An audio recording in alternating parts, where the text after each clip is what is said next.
Moi, vous savez, j'ai jamais été un grand voyageur. Moi, mes voyages, j'ai vu par en dedans.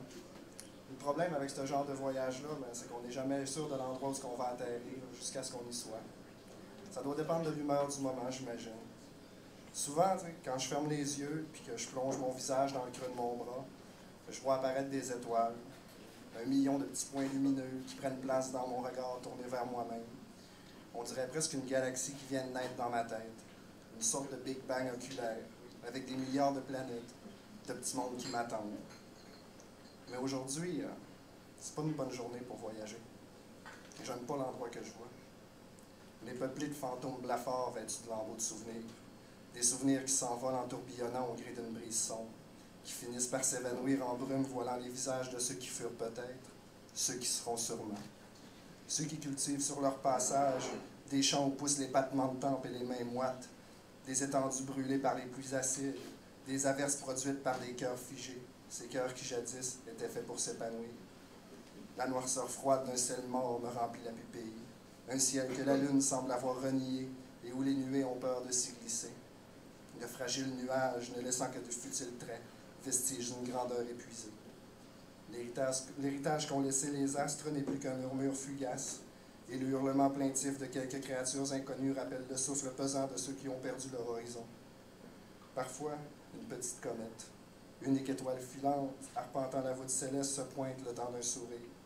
J'ai envie de la poursuivre, de me tenir le plus proche d'elle possible. Alors je cours, je la pourchasse. Mais elle est trop rapide, trop pressée de rejoindre de nouveaux firmaments, plus lumineux et accueillants.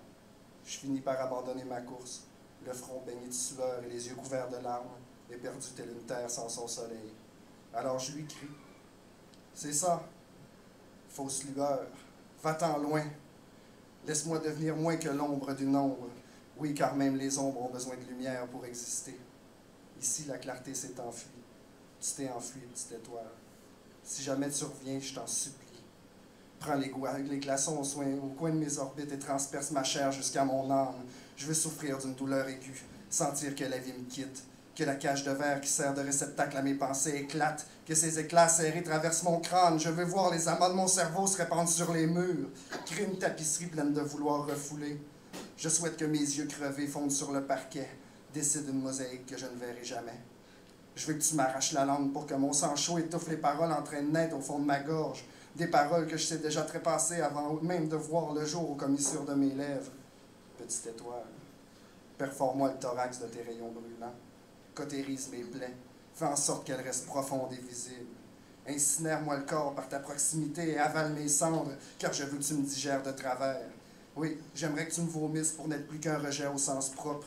J'ai déjà tué le figuré dans ma quête d'absolu. Va, belle étincelle, le plus loin possible, enfuis-toi. Anéantis mon univers en devenant supernova. Transforme-toi en trou noir dont rien ne s'échappe. Sois l'arc-en-ciel que personne n'atteint. Tu peux maintenant t'enlever la vie si tu y tiens, parce que tu es morte pour moi, ma pauvre étoile. Je me sentirai vers le bas. Les points lumineux dans mes yeux ont disparu, alors je relève la tête.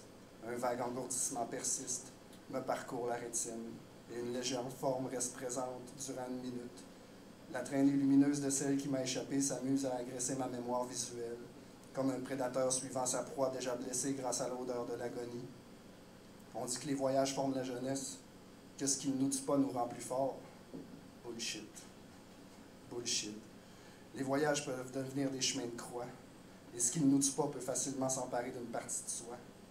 Quand je regarderai les constellations, la prochaine fois, je serai conscient qu'une nuit peut-être, elles ne seront plus là.